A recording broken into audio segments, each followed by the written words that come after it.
الموسيقى اللي شغاله ديت موسيقى ايه؟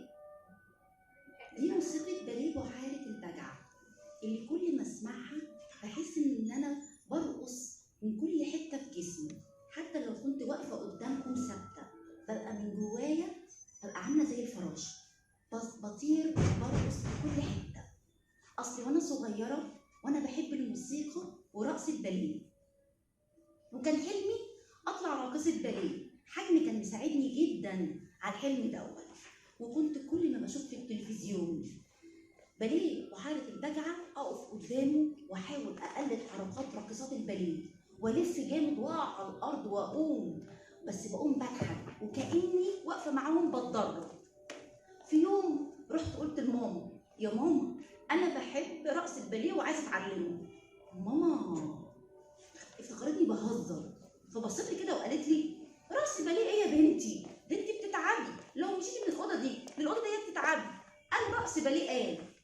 انما رد فعل بابا اول ما سمع كلمه رقص راح قايل: بنتي انا تطلع رقاصه، مش عاوز كلام في الموضوع ده تاني.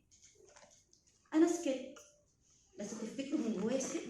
لا، قلت هحقق حلمي، لو ما كانش النهارده هيبقى بكره، لو ما كانش بكره السنه الجايه السنه اللي بعديها.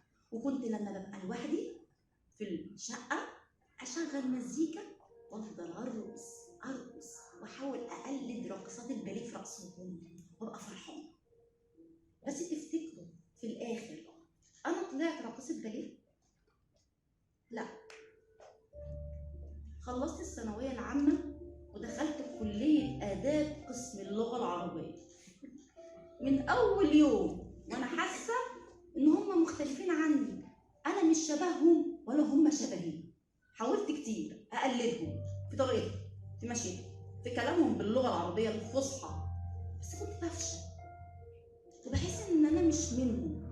ولحد اخر يوم في الكليه وانا مختلفه عنهم، واتخرجت ورجعت للمدرسه تاني، بس المره دي كمدرسه، مع اني مش بحب الحاجات الاعتياديه للتدريس، من تصحيح ومراقبات وامتحانات وجدول احتياطي، والمنبه كل يوم يرن الساعه 6:30، ببقى نفسي ما يرنش. بحس ان انا رايحه في مكان ما عنديش ليه اي انتماء، وكنت بتنقل من مدرسه لمدرسه وما كنتش ليه علاقه باي مدرسه فيهم، فاقده انتمائي لاي حاجه حواليا. حتى الطلاب والزملاء والاصدقاء كانوا لما يشوفوني بيقولوا لي: انت مش شبه مدرسات اللغه العربيه. كنت بسكت وبحس ان انا ما عنديش انتماء لاي حاجه، لحد ما في يوم من الايام كنت نازله احضر عرض مسرحي في مسرح الطليعه. قريت اعلان عن ورشه حكي، قلت اقدم فيها، بس تخيلوا اتقبلت. حسيت ساعتها ان راقصه الباليه لسه عايشه جوايا. لا، وكمان في ورشه الحكي ديت كنا بنغني وبنرقص وبنحكي وبنمثل.